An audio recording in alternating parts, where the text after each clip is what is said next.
Well, First, I'd like to really thank all of you for coming and for the opportunity to speak to you. It's a really neat event. It's a really neat time. It's the All Alumni Weekend, and it's a time to share pride in so much of what's happened at Rush.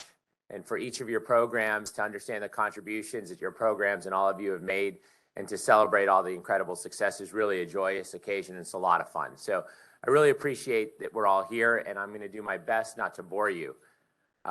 I know many of you have heard me speak before, and I was told last night, I'm going to tell you a real story from last night. So I gave a little presentation, and at the end of the presentation, someone came up to me and said, "Man, you use a lot of the same material. You got to come up with new material."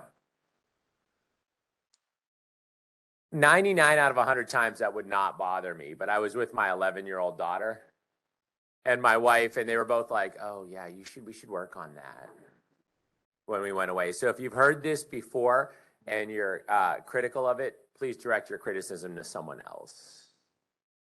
Sensitive today, so I'll just preempt it with that. So thanks for joining. So I am today going to talk about a little bit of our vision, our values, our future, but I want to take you through the story of Rush recently, and you know the story longitudinally. I'm going to take you through a little bit of the story recently so you can really have a feel for what's been happening sort of within these walls and the walls of our community and the walls that reach on beyond us. So I'm going to talk today, I'm going to tell you about what's happening today. And to understand today, I'm going to do a little bit of the history of Rush, not too much.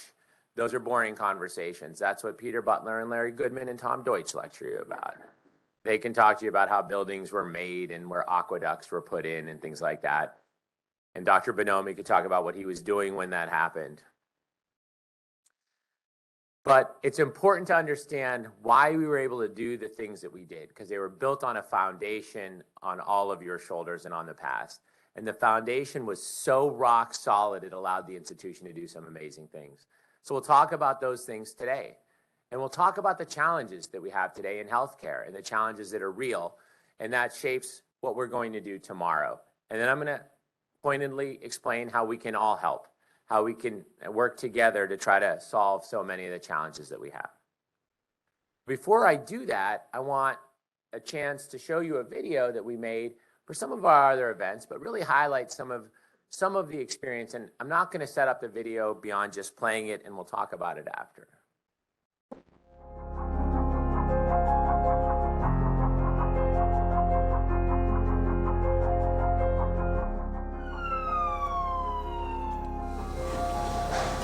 When COVID-19 arrived in the United States, little was known about this novel coronavirus. But one thing was clear: few were prepared for what was to come.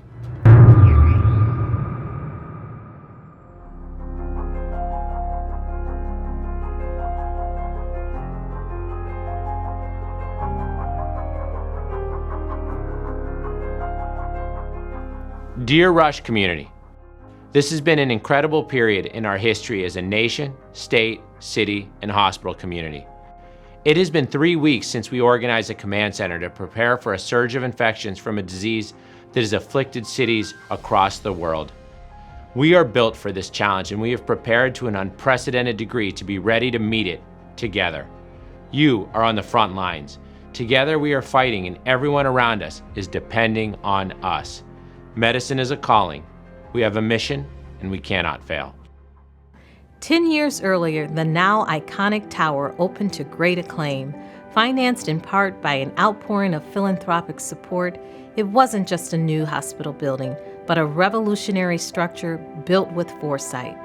It's 9 p.m. on Sunday night, and I've come to the hospital to make sure our stand-up urgent care is ready to go for tomorrow morning. So what was a pavilion where patients would come in has now turned into a literal urgent care. We'll see patients that have non-COVID-like illnesses like sprained ankles, lacerations, and all of this is in preparation for the surge that we anticipate will come in the next week.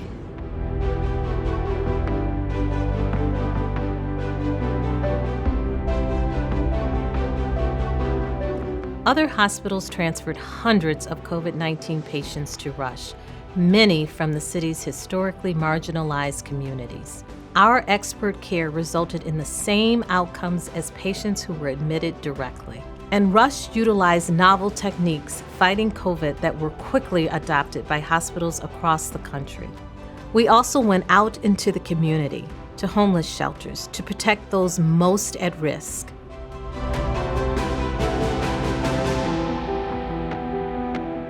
I learned that I am a lot stronger than I thought I was. This is really why I became a nurse. It's really what it's all about. When I got scared, I just put on my shield and grabbed my sword and went to war.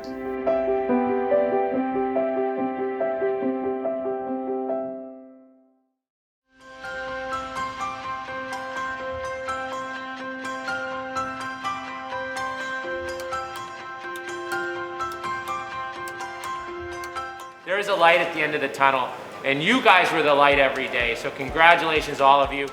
Rush wasted no time vaccinating its frontline workers and staff, and then strategized on how to reach those most at risk. This is really a wonderful thing that Rush has done to bring people from across faiths and across Chicago together to receive the vaccine and to receive a chance at continued health. Rush was awarded a $3.5 million contract from the Chicago Department of Public Health to create the Regional Innovative Public Health Laboratory. Partnering with CDPH and other academic medical centers, this lab utilized samples collected across Chicago to find new strains of COVID-19. Rush continued its vaccine outreach, setting up temporary clinics and community spaces, as well as going to homes.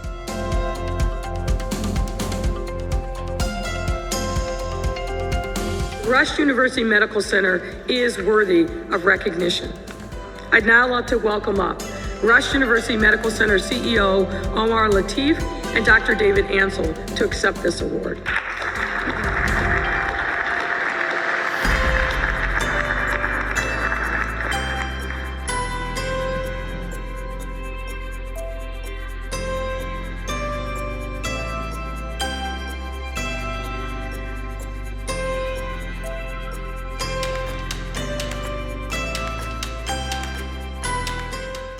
And we're going to see it in health systems around the country as well. Rush University Medical Center here in Chicago has gone from 72% to more than 95% of its employees fully vaccinated under its requirements.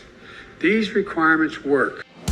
In spite of the challenges of COVID, Rush consistently ranked among the best in the nation across quality, safety, and satisfaction measures.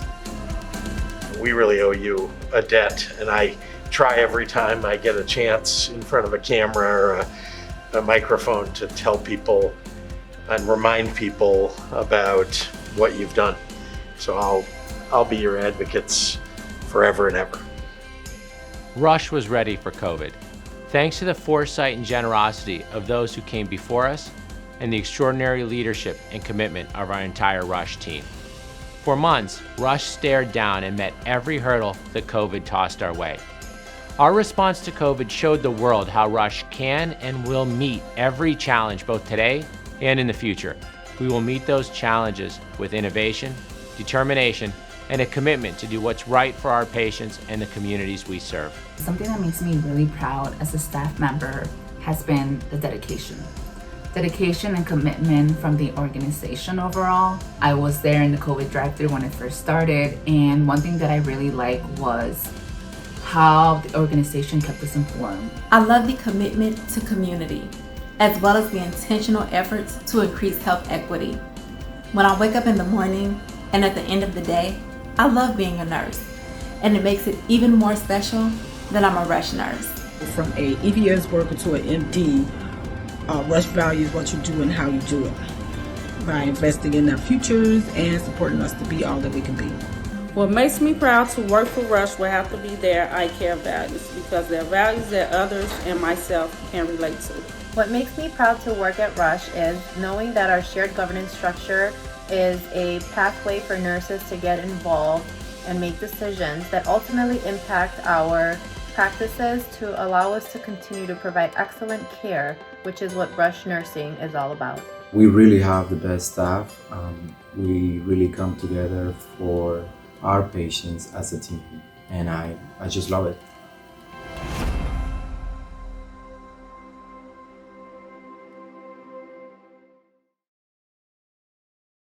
So that's a little bit about Rush. That's a little bit about what happened during the pandemic. And while you've heard bits and pieces of it, it's a lot of pride, and it summarizes sort of the efforts that happened over the last 36 months here in this organization.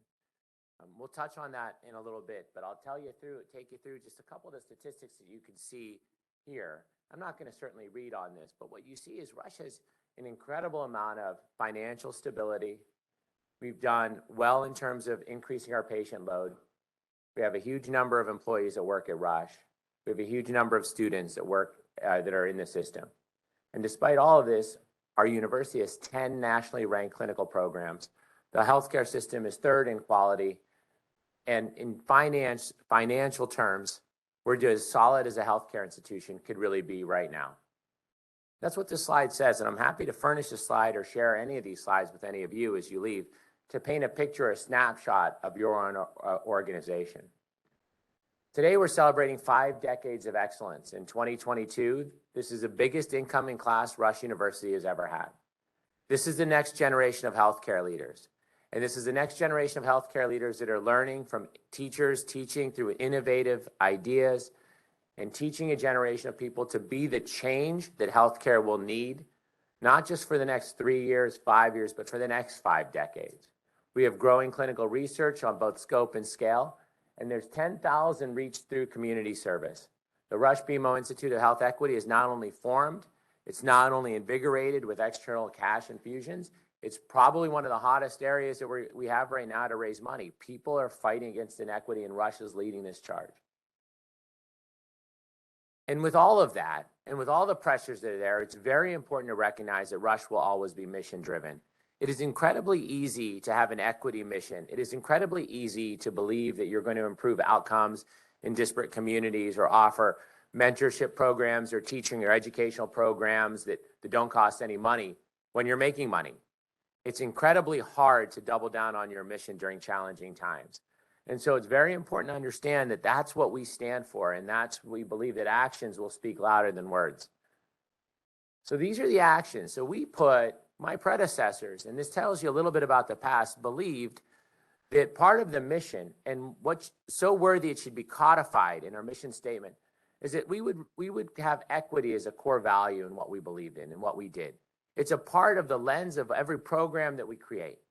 And that was done a decade ago. It was done before it was talked about in other areas. And it was done by my predecessors based on the fact that if you were born in the Loop, you lived to your 85, and if you were 5 subway stops west, you lived to your 69. And so if you look at that and you're okay with that, then you probably wouldn't fit in to the way we're viewing our job, our roles, and our responsibilities at Rush. But if you said that's a problem, then you have to stop talking about it and start building programs and programs and educating people to fix it. And that's what we decided to do, move beyond talking about it and move beyond fixing it. And that was a part of all our programs. And then I took my job, and the former chair of the board told me there was nothing but green fields and goalposts in front of me.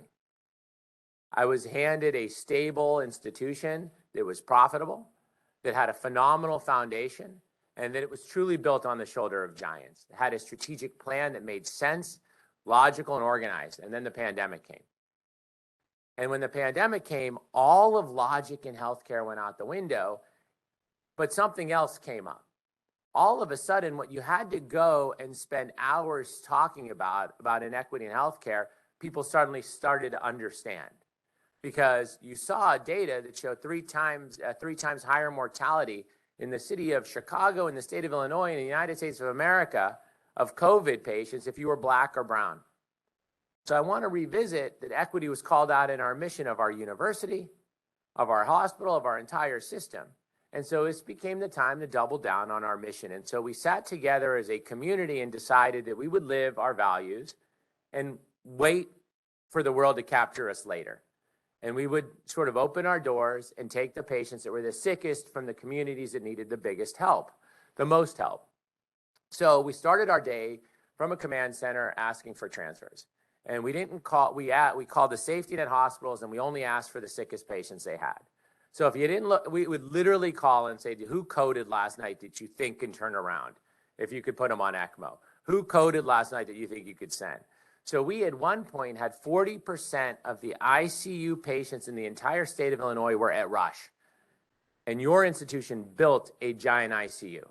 So old areas that you trained in were turned into new ICUs. So the old surgical intensive care unit became a COVID unit. The PAR, or anesthesia recovery area, became an acute care area. People were prone there.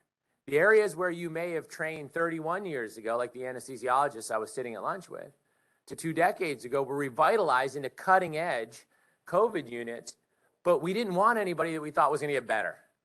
So when we said we were built for this, we strategically reached out and took the sickest people we could find. And that's going to be important in a second. And when it's during the first surge was the best surge to be a healthcare worker, because people were banging their pots and pans for you at 8:30, at 8 o'clock at night. You remember the first surge? There were signs up on the first surge. You were heroes. By the 5th surge, no one cared. You were making it up. It was a ploy to make money. COVID wasn't really the first surge, pots and pans. During the first surge, Rush took over 1,000 transfers in 3 months. 3 months from the neighboring hospitals. And how did we do? So this is in 2020, CDC data, discharge data. This is not adjusted for how sick you were. This is a volume of the patients that Rush University Medical Center took, and this is the mortality. So one of two things was true here, that if you came to Rush and you physically walked through the building, your mortality improved, even if there was a 3 times higher mortality outside of Rush. Or what was more likely to be true is that if you had the same access to healthcare, you would have the same outcomes that you would get somewhere else. And that's what we found out. We had the same mortality regardless of where you came from. We had the same mortality regardless of what color you are.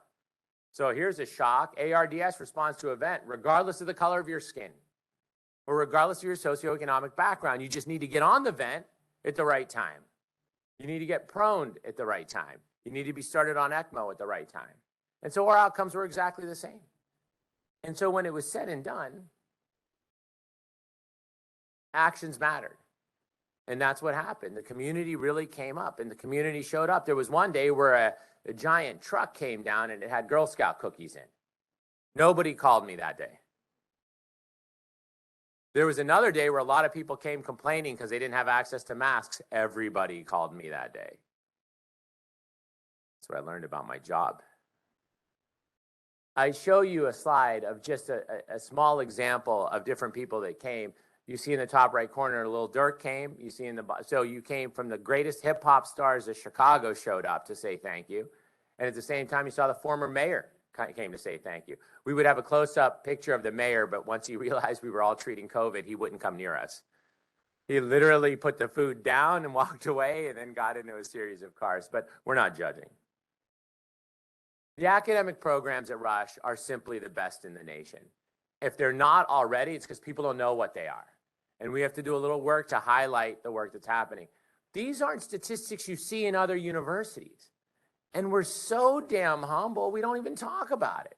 9 programs ranked in the top 4, 10 in the top 17. I don't know. If you heard of the U.S. News and World Report, a lot of people talk about it. You're killing it. You've crushed it. Many of your teachers in these programs that aren't the best around, they're the best in the world. In the world. Some are 1. Rush University College of Health Sciences, 2 programs in the top 8, 4 programs in the top 23, and Rush Medical College, 10 top-ranked programs, and the 2022 AAMC Community Involvement Award. This is a phenomenal university's track record of success that's been recognized across the country. And it's something that you should take a pause for and appreciate. This is where you came from, and this is what you're supporting when you come back today. So thank you, because it's you who made this possible. I think I had on my slides, you would clap there.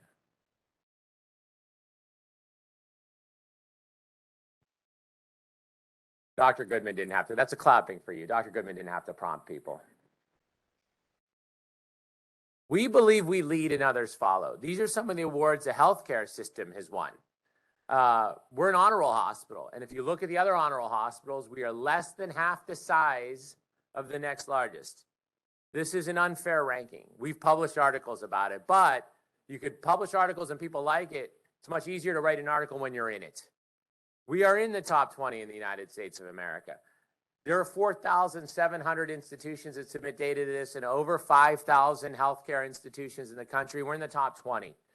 We're the best grad schools. We just showed you that. If there's an award to be won in technology, in equity, in quality, in computer science, this institution, this healthcare center won it. And that's what this shows. And they won it with great consistency. So we're winning them every year. And we're winning them despite the sort of complexities of all of these rankings. We're winning them because at the end, actions have to matter. And the actions of Rush really have shown these results. And people know. And so when the story got out, the story went kind of national.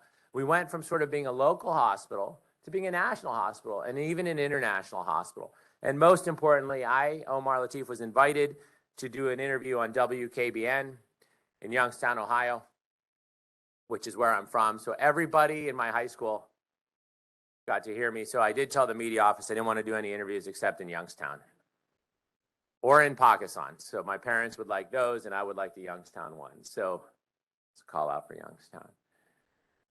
You saw on the slide some national attention. And why is national attention important? There were 2 days where Rush was the most Googled hospital around COVID in the country.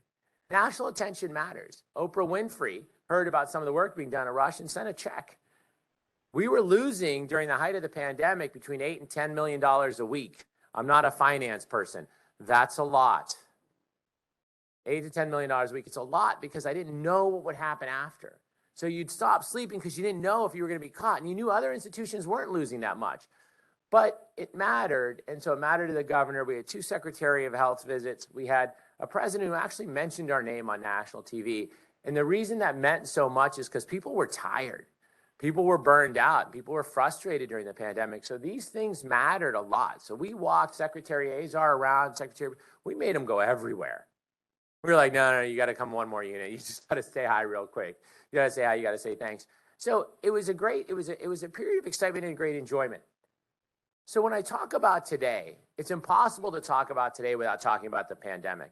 When you talk about Rush's success in the pandemic, you have to recognize that it's a success built off of foresight. Who would have thought putting underground water containment areas makes sense?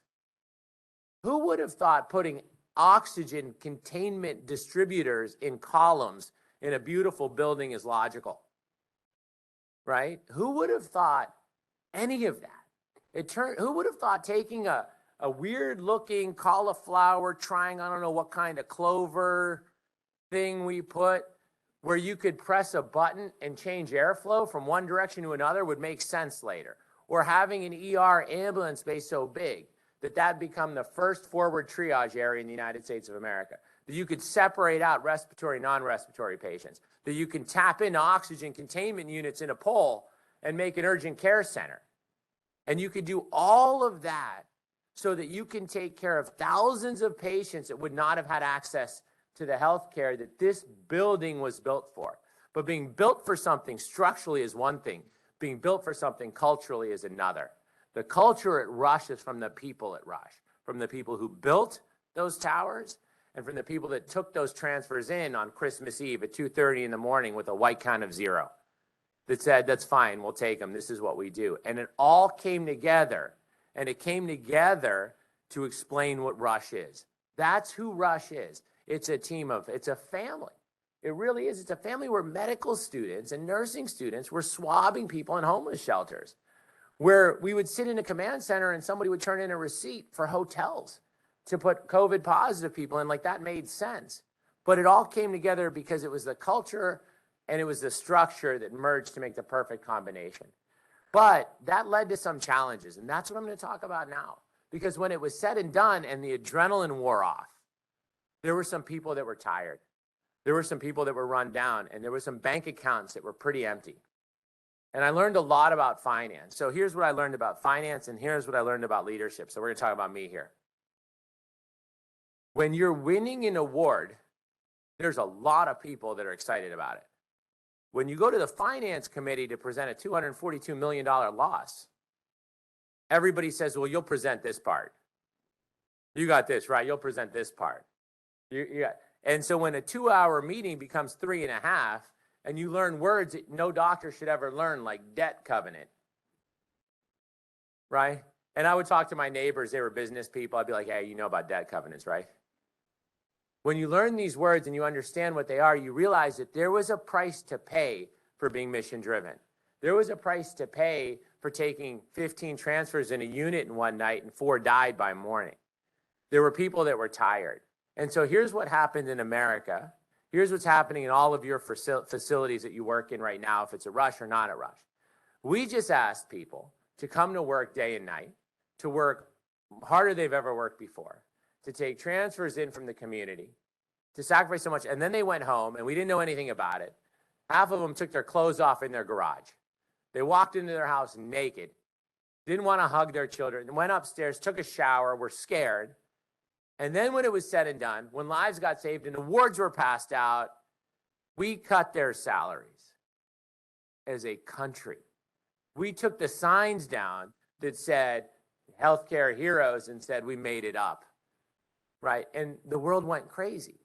And that's tomorrow. And so what are we seeing? We're seeing the hospitals that were the poorest, that had the least reserve, starting to close. You're seeing it in Chicago and you're seeing it all over America. Those are the safety nets. You're seeing inequity that we agreed we were going to fight together as a country structurally get worse as these hospitals close in different neighborhoods. But Rush didn't go anywhere. So our phone would ring even more. We would get more calls and more calls and more calls. And it's created an environment where people are tired, just like they are in your healthcare systems, where 1 out of 5 people left the field earlier than they planned on pre-pandemic. If there's a labor shortage at a restaurant, how many of you have been to a restaurant lately, saw empty tables, and still had to wait an hour? And they say, all right, that's okay, it's just labor. Try that in an ER, see what that does to your email. There's empty beds, but just sit there, wait, we'll get to you in 2 hours. Right, there's a labor shortage everywhere, but nowhere more is a labor shortage more critically needed to be solved than in healthcare. And we're working through that. So this is where we are today, and this is how it shapes tomorrow. We built the most advanced inpatient health facility in the world. Like, I'm very confident about this statement. So if you have Ebola, you actually want to be on the 10th East Tower at Rush, because we called the NIH, we called the CDC, and as painful as it is to acknowledge, we have some of the best ID doctors on the planet.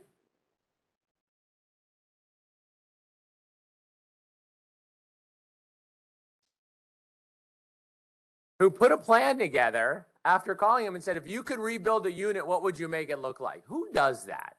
Who calls the NIH and has a friend there who says, oh, I would make this room bigger, this bigger, I'd put tape here, did it. And then in 1 week, they did it. They had a facility that could do it, and then they built out 3 rooms to treat Ebola, right? That's what Rush does. And they put outside containers down. They had drones in the room, which I flew with my son when no one was here one night. We ran it into a wall. I was the CMO at the time. And I'm getting this out right now. It's the first time I'm sharing this. I think it's broken. I really think it's still hidden where we put it. I'm gonna make up for that. I'm gonna pay for that later. But we built the most advanced inpatient unit in the country because we can do things like that. And the government decided they were going to decrease how much they pay for inpatient care. That's bad luck. Don't worry that the world needs it. We need these hospital beds and we need to do it. The government's decided we're going to shift our payment model and pay inpatient care 1% less and outpatient care 3% more. People much smarter than me, algorithm people, math people figured this out, and this will long-term save more lives, and it's true. But we built this giant inpatient hospital, and it turns out the government every year is paying you less money to take care of inpatient people. So we'll get back to that. So with every problem, you need a solution. There's also a labor problem that we touched on briefly. But in 2013, Many of you who were national leaders in nursing were part of a compendium paper that came out that said there'll be a nursing shortage until 2030 because more people are retiring than coming into the field. So we knew that, right? We didn't know we would have a pandemic where 1 out of 5 people would decide to retire early. And we also didn't know that we would shut down immigration and have an America First agenda. And when you took those 3 things together, that doesn't go, you get the statistics that we're seeing from Kaufman and Hall that says there's 12,000 nursing jobs open in this region, and there's 2,500 applicants. So there's a bit of a labor problem we have right now, and that's in every part of the hospital. And it's every part of your hospital. So you're feeling it, you're seeing it, you're living it, and it's having an impact on everything you do. And payer mix. So think back to what we just said about what hospitals close and which hospitals open, and then add to that a mission. So our hospital's staying open, and we have a mission. The hospitals that close are in areas where there's patients that need an acute amount of help. We're the best inpatient hospital around, and we take the highest number of transfers. And so what ends up happening is our payer mix actually goes down, and we do more care, and we're paid less for the care that we're given. Structurally, by design, if we do what we're planning on doing correctly, we'll lose more money next year. Does it make sense? Good leadership here, Raj. Market competition is important. This is quality differentiation, and this is telling a story. This is telling a narrative. You know, there was a year Rush was #1 in quality in Vizient. Vizient is absolutely, without a doubt, the most logical and at least interactive judgment of quality and safety and accountability. It's iterative. They talk back and forth. People voluntarily submit data. Everybody looks at this. Everybody shares this. Vizient came out. Rush was ranked #1. You made it rank #1. Those of you who work here were rated #1. When you get on the internet and you typed in the article on cranes, because I wanted to show it to my parents, and I forget, there was another hospital that had their advertisement. It was the University of Chicago, and it was a banner above our article that said Rush #1 in quality. And it said University of Chicago Cancer Center. You with me? All right. This is going to surprise all of you because I look so good, but I have acne sometimes. And I got on the YouTube and I looked up, how do I get rid of acne without leaving a scar? I did it at my home on my laptop, right? So I go to work and I log on to my computer at work. And on the right-hand side, the ads that came up were the walk-in clinic in my town for Northwestern. That is market competition. It is a different level. It is not advertising on a television commercial. It's not putting your name on the side of a bus. It's figuring out what people are going to look at. Who's an Instagram influencer? You know what influencers are? Okay, just making sure. Dr. Goodman, I'll take you and Peter, Dr. Black aside. We'll talk about influencers.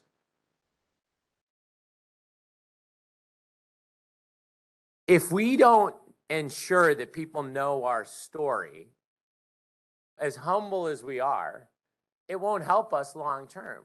We still have the reality of having to attract patients that can actually pay their bill so we can still live our mission. So with each of these problems underneath them is a solution. So for our payer mix, we have organic growth. We're building outpatient centers like Oak Brook, and we need to build more centers like Oak Brook. That was an extraordinarily successful center, and we want to continue to do programs like that, and so we're strategizing around that. With labor, this is a long game, and this is the university's challenge. You help us solve it. How innovative can we be? We know that, for example, an apprenticeship MA program that actually pays you while you're becoming an MA got thousands of applicants for 20 spots. So if we can be a little more innovative in healthcare, we can get people and then convince them to stay on at Rush. So we're looking at those programs. We have to expand our programs. Everybody has to expand our programs, and we have to rebuild the labor force. And payer mix, we have to have the conversations of balancing our mission to survival. This doesn't mean we're going to stop saving people's lives. This means we have to be strategic in where we put up new clinics. This means we have to do both.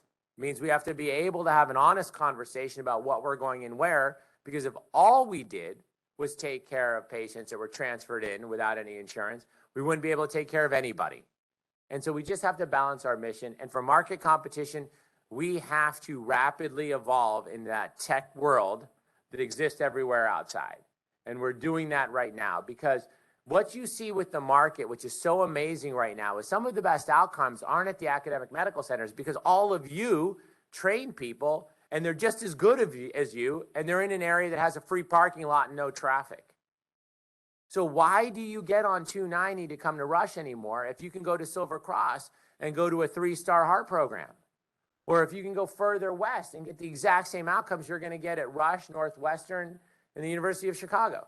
So that's why we have to ensure that we can tell our story and tell our narrative.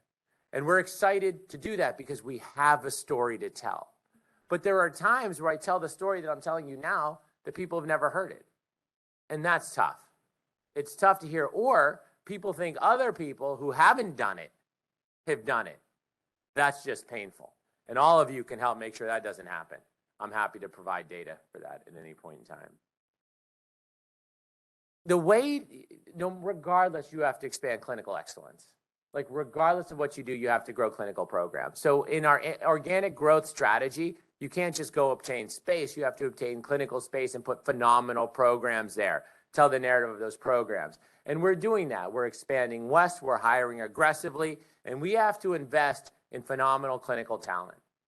In addition to that, we have to go to many different areas.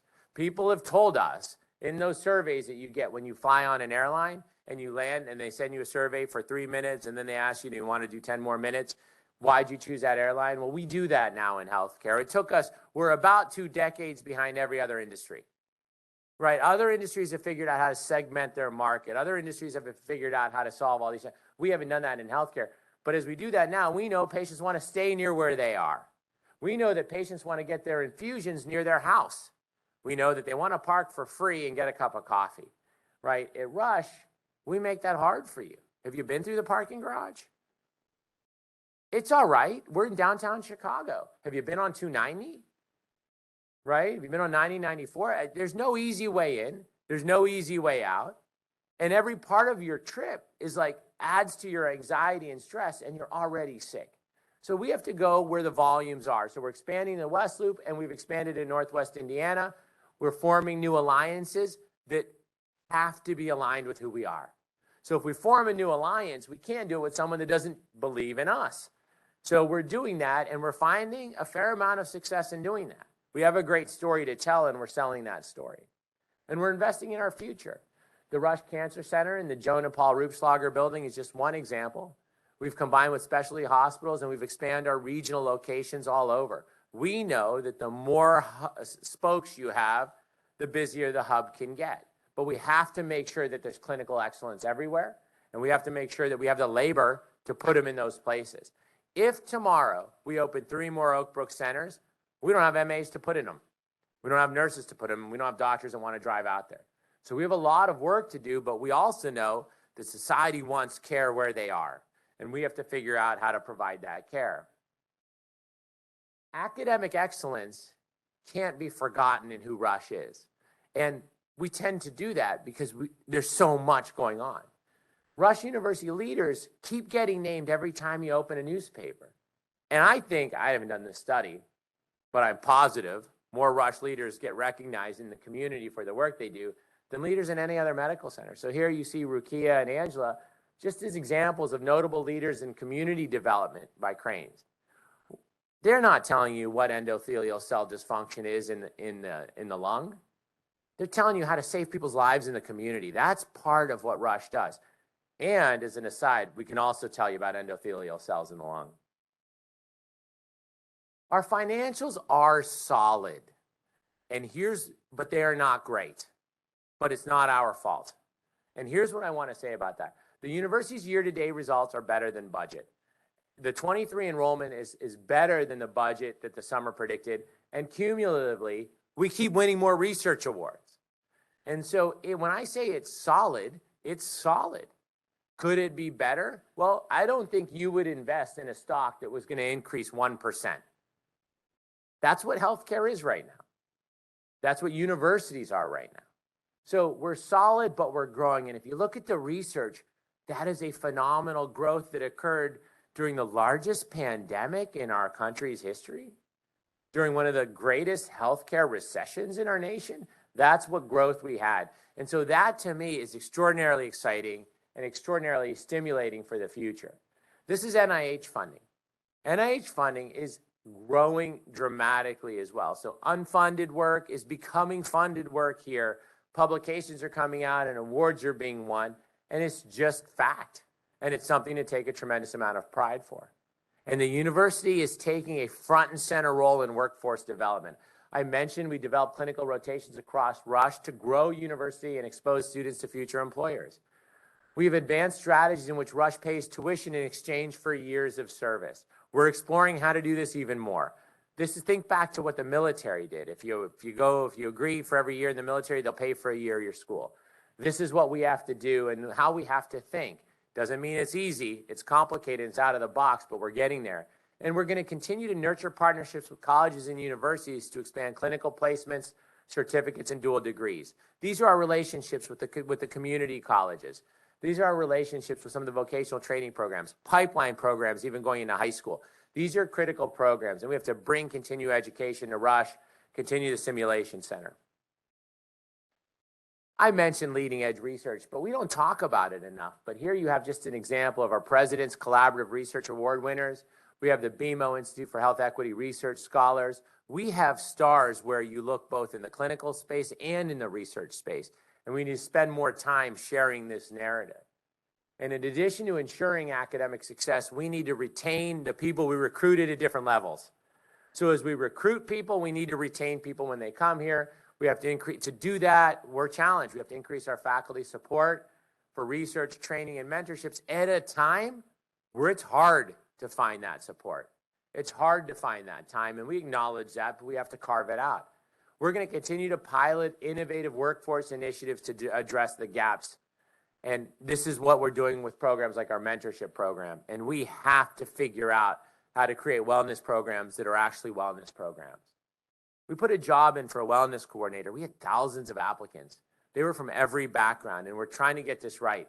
But it is not easy to provide wellness in the environment that we just described, because the burnout is increasing more rapidly than the number of wellness counselors we can possibly hire at a time that's so stressed. And you see it everywhere you go. But in healthcare, we don't have the wiggle room that other industries have. So here's what you can do to help. The burden of student debt means students leave before graduation, choose specialties they didn't want to choose, take career jobs they wouldn't have taken because of financial pressures. We have to figure out how to solve that. We have to figure out how to make it easier to do the right thing. To match the passion of Rush students with the needs of healthcare is our goal, so we raise money for it, $33 million to expand scholarships and to decrease student debt. If you fight down student debts, the future students can actually do more. Think about how you feel in your head with any burden or any debt. You're not the best you can be.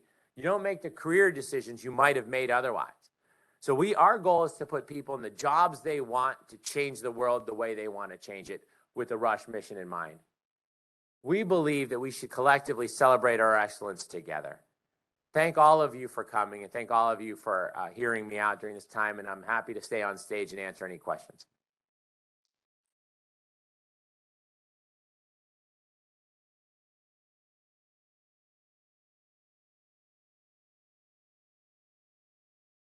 Yes, sir.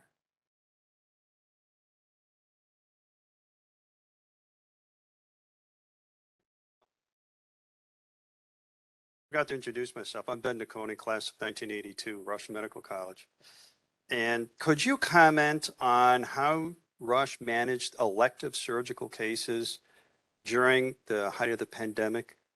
Yeah, that's easy. So Rush shut down elective surgery a week before the government mandate. So the belief was there was a lot of talk across the country in what was urgent, emergent, elective, semi-elective. And you had all kinds of definitions come out from all kinds of different societies. The state picked a series of definitions from the American College of Surgery of emergent, urgent, elective, semi-elective, and whatnot. We canceled elective surgery a week before the government mandate so that we could get ready. What we did in our preparation was we called other hot zones, and we said, if you could go back, we talked to people in Seattle and we talked to people in New York. And we said, if you can go back a month, what would you do to prepare? Overwhelmingly, they said they would stop elective surgeries. And the reason was during the pandemic, there were 3 limitations that you had. It was staff, supplies, or beds. Those were the only 3 limitations. Our biggest limitation in the country in the first surge was actually supplies. If you look at the amount of supplies that it took to do a surgery, even a simple one, it ate up a lot of supplies. So that was the initial thinking for why it was paused. There was no data at the time that showed or potentially showed, there's a lot of talk now about did mortality increase because we stopped surgery. Right? We didn't stop critical surgery. We didn't stop cancer resections, but we did stop elective surgeries. And so we stopped them cold. And then we also led the charge in telling the governor, we have supplies, there's an adequate number of beds, and there's the right number of people, let's get back. Early on, nobody knew which of those 3 limitations would be met first. And so we stopped aggressively, we stopped for months, and then the state allowed us to restart. Does that answer your question? Sure.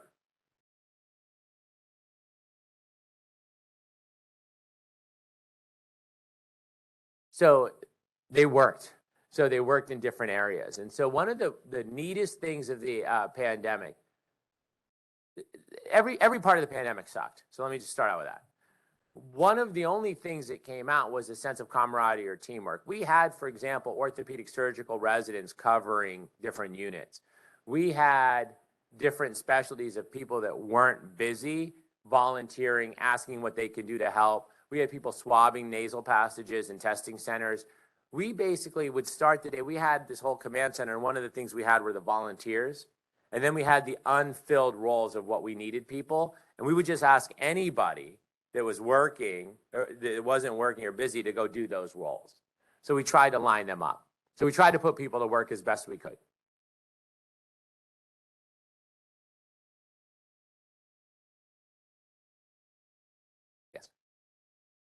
Hi, Raj Shah. I was just curious from a Rush University point of view, as we think about the curriculum of the students that are going through our trainings in our multiple colleges, as a health system leader running a large-scale system with 3 hospitals and multiple sites, what do you think the students have to learn now that are going to prepare them to be the leaders in the future in a career in health systems? So Raj, I mean, you're kind of a genius. So when you had a question, I got stressed out.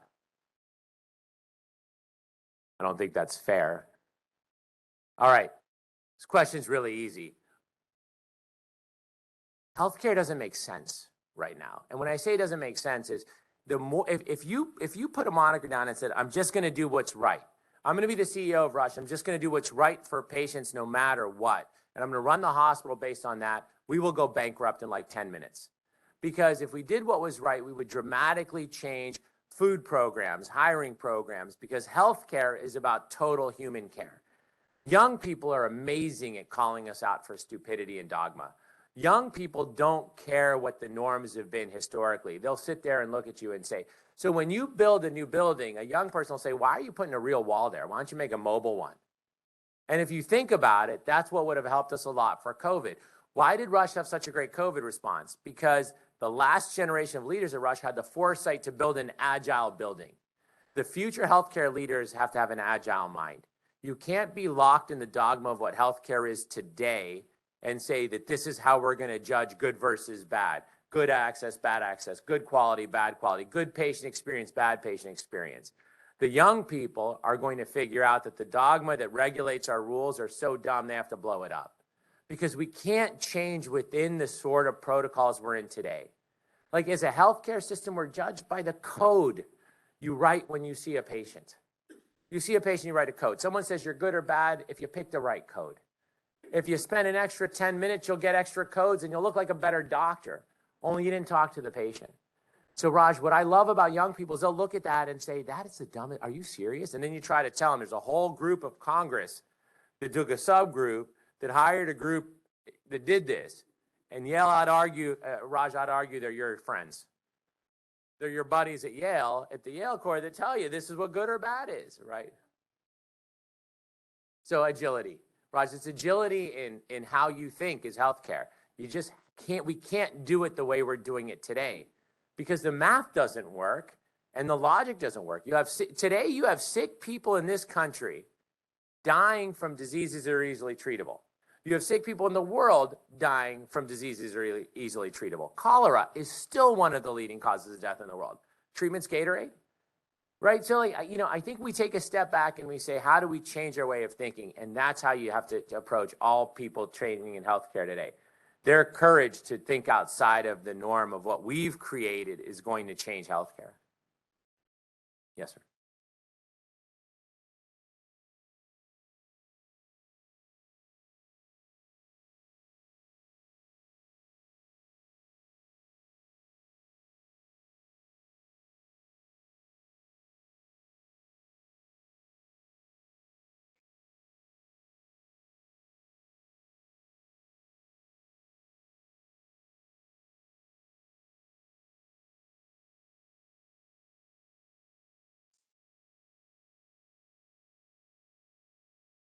Absolutely. So there's two ways to grow.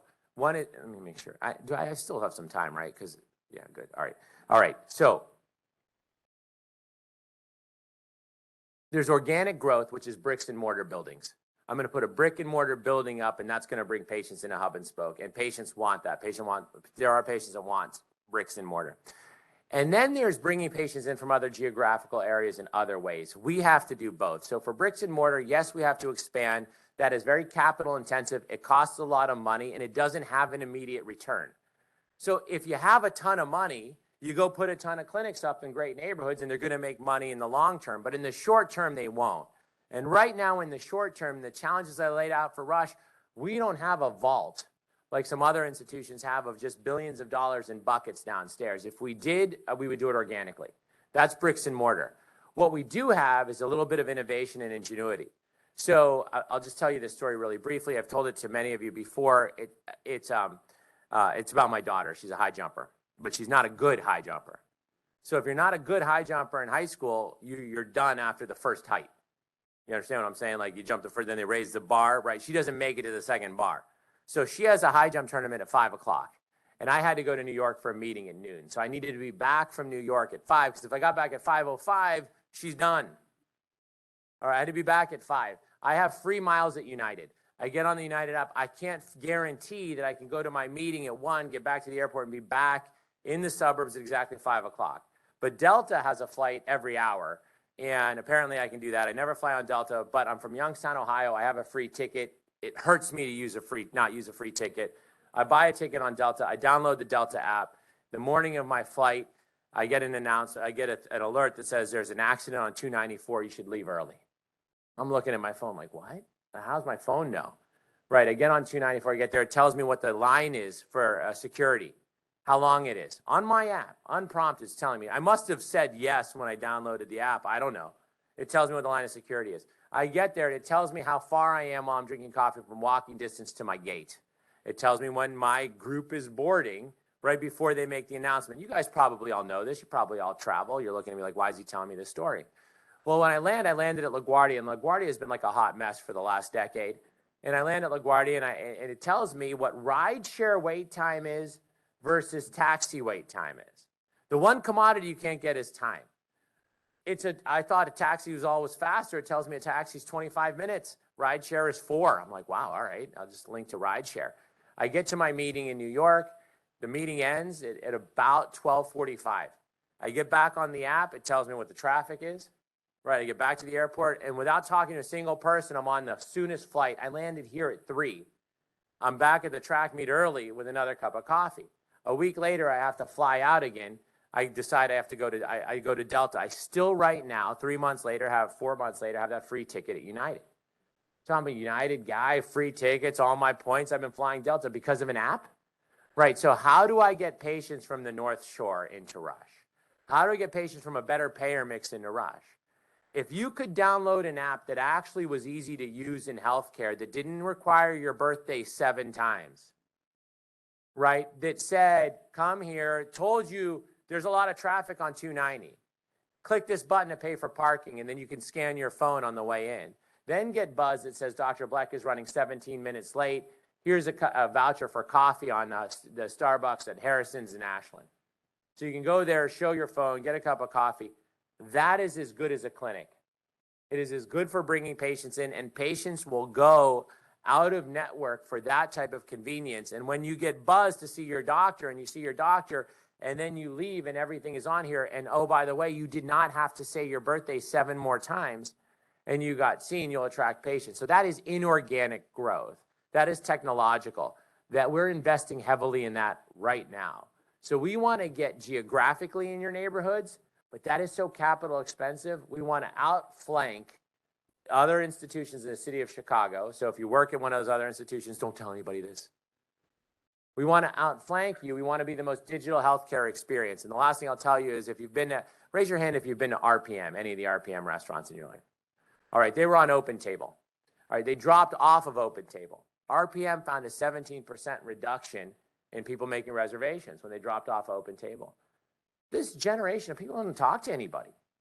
Like, bricks and mortar is analogous to calling to make a reservation, right? Dropping off Open Table hurt their business. We want to become the Open Table. So we want organic places in neighborhoods. It's very cost prohibitive right now, given our current financials, because we're investing in so many other things, but we can invest in digital technology. We want to do that. We want to invest in our digital narrative, and then we want to invest in digital access. In your head, think of Blockbuster. How many of you have a Blockbuster card? You know what I'm talking about. All right, so I'll end with this. Your local video store you loved going to. Like, they would know who you are, you knew where to park, you would go in and you get a video. But when a new video came out, they'd have 3 of them. Right? So this is like the 90s. Right? You go to the video store, they'd have 3. There'd be a cassette tapes, right? You know what I'm talking about, Karen? 3 videos. Right? You go. And then a Blockbuster opened up, and the guy that looked at the video store was like, it's not going to work. That's like so informal. It's not like us. I saved this movie you're going to like. I put this away for you, and you're like, you think you're all good. And then finally, another new video likes, you really want to go see it, so you sort of one day just pull up to the Blockbuster. You feel a little sheepish inside. You go in, and it smells like popcorn. And it's like a movie theater. It has the right colors. It's like this. It's like all bright. They did a lot of research to understand what about a movie theater makes you love a movie in a movie theater, but it's different at home. And so you went to Blockbuster, and then you saw the new movie that you wanted, but there wasn't 3. There were 2 walls lined up of the movie, and you couldn't believe it. You were like, oh my God. And then you got the new movie, and you could keep it for 3 days. And then, so you watch it. So just for the new movies, you went to Blockbuster. And a couple weeks later, you went back to your local video store, but you just went a little less. And a little less and a little less. And pretty soon, Blockbuster, using bricks and mortar, got to every affluent neighborhood and any neighborhood where their metrics showed that they would generate revenue. So there was a Blockbuster everywhere, right? And the CEOs of Blockbuster, leadership, it was like mentioned, it went public, it was a big deal. And then Netflix came out. And when Netflix came out, Blockbuster made fun of Netflix and said, we did all this market research. People want the smell of popcorn. People want to see the lights. People want to walk into a video store and just look at the videos and talk to people. There is 2 Blockbusters left in America. 2. One is tourist. You can't rent a movie. The other is where you could go get selfies. They don't rent movies anymore. I met with a group of like very famous economists to help me sort of strategize around the future of healthcare. What they told me is right now, Rush is like the local video store. You got some Blockbuster in you, but don't worry about that. It doesn't even matter. Become like Netflix. I said, well, I'm like hanging on every thread. Or I'm like, well, what is that? They're like, oh, we don't know. Which is okay. Because if everybody knew what that is, they would change. But this gets to Raj's question. If we all sit here and say we're going to cut this and ask a doctor to work more and make a nurse do an extra shift, we'll get nowhere fast. If we figure out how to change our fundamental structure first and survive while we're doing it, we'll be in those neighborhoods. And I fundamentally believe, just like RPM saw with Open Table, people want to use their phone to get in. And so we're going to figure that out. We've partnered with companies to do that. We're building those tools in as rapidly and in the most advanced way. And if they already existed, we would have bought them. They don't. There is no healthcare institution that has the Delta app. I got so into the Delta app, we called Delta. They spent $40 million and 100 people working on their tools. And now, when you go into some airports, you can link your phone to the big screen, and the screen only talks to you. I don't even know how that's done. You can look, and you'll have like your own screen there. When you walk, it just links to it by Bluetooth. That's what we have to do in healthcare before anyone else does it. So I think that's going to get us into different markets. Yeah. That's the great divide.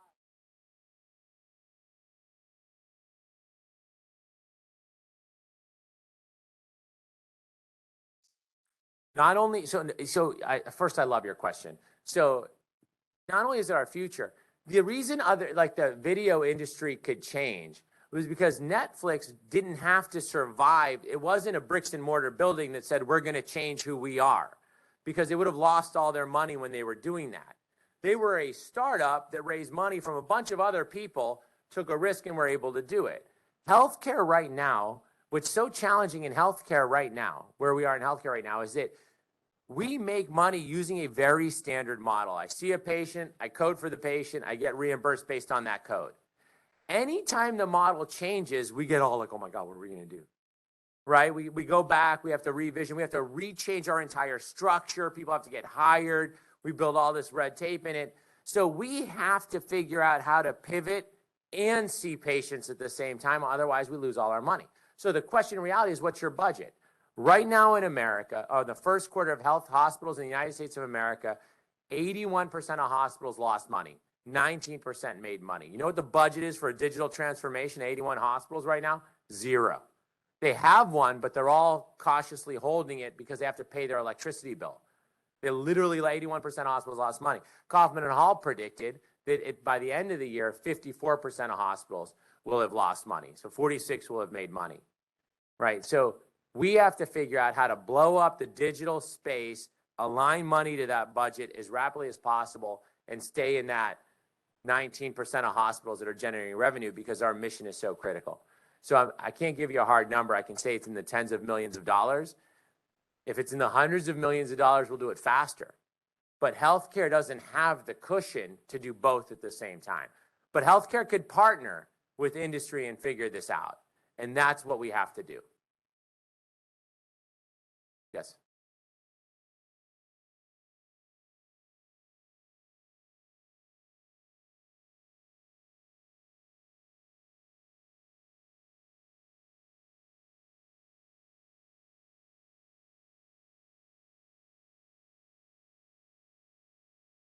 Rush University and universities in general, are ahead of healthcare institutions. So just the university, academicians are more agile, they are smarter, they are more out of the box, and they are willing to make a change. Healthcare is run by government at the end of the day, so it's not. So what I would say is the innovation that you're seeing in education, like look at the pivot that academic institutions had during the pandemic.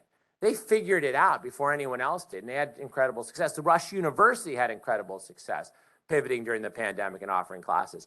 I think that the university and the future of the university in terms of growth is embracing technology and innovation. They've already done it, but they're doing it in a way that looks through technology and innovation lens in everything they do. So it's not a call out. It doesn't have to be. They're not coming up with new ideas that aren't already innovative. I think we could learn from the university. I'm not going to say that outside this room. We have a weak leader of the university. Here we go.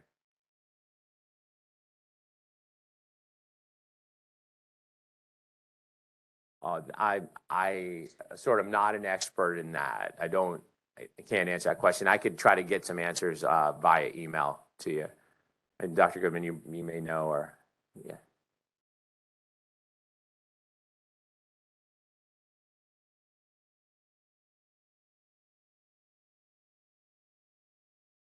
Yeah.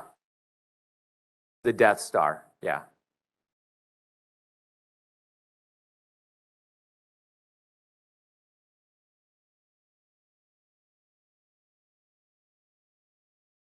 Yes. No. So not only, so here's the question. So payers want to pay hospitals less. The answer is yes. And they are fearless in their approach.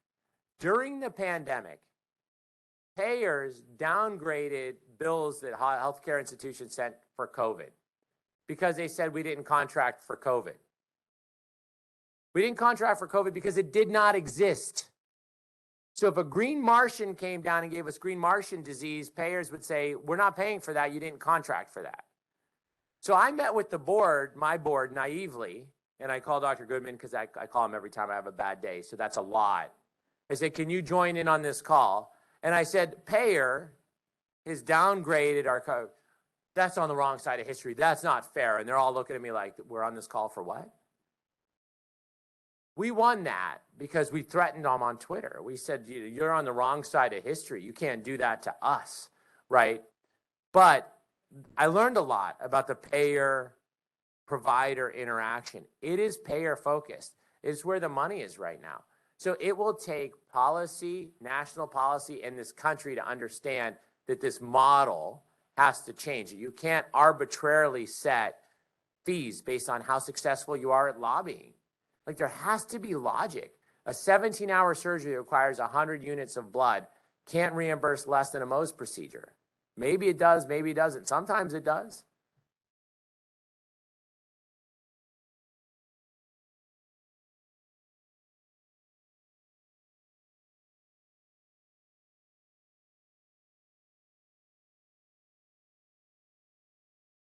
Correct. Yes. 100%. No, 100% right. Are there any ophthalmologists in the room? Are there any ophthalmologists in the room? My brother's an ophthalmologist. All right, so I feel comfortable saying this. So a cataract, were there any ophthalmologists working in 1990? I think there were. All right. So a cataract in 1990, there was this, at the American College of Ophthalmology, there's this amazing slide where they looked at what the price of gold was and what a cataract reimbursement was in 1990. And so gold went up every year. The cost of doing a cataract went up every year. And a cataract went from like $1,800 an eye to $1,000 an eye to $800 to an eye to what is it now? Like $150, $200 an eye, right? Only gold went up here and the cost of life went up here, right? There's no other space, getting to your question, where things could get more expensive, the techniques be more demanding, the stakes be so high where you get paid less every year despite it getting more. And it was never overpaid. You're taking care of a human being's eye, right? But that's the nature of the provider. So it'll take us as a society to fight societal problems. And the reason COVID, they backed down is because we threatened them with, you're on the wrong side of history. But I was also told that I lacked CEO presence around that time. Yeah, so I'm getting this. I don't know if you saw that. The last question.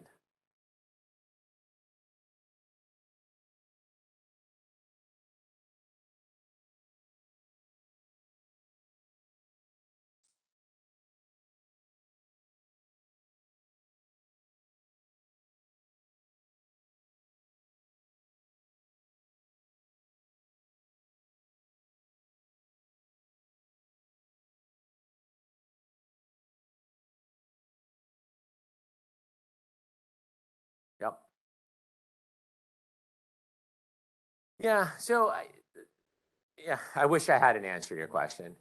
I mean, like in the end, the way healthcare is reimbursed is goofy, right? I mean, that would be my most honest answer. I think we need to redesign reimbursement models to value the product of what we're delivering around pharmacy, nursing, everything that you do from when you walk into a hospital has to actually line up and make sense. I'm optimistic that there's a more disruptive type of person graduating from university today. And I believe that's going to change that and that altogether. So thank all of you for your time. I apologize for going a little long.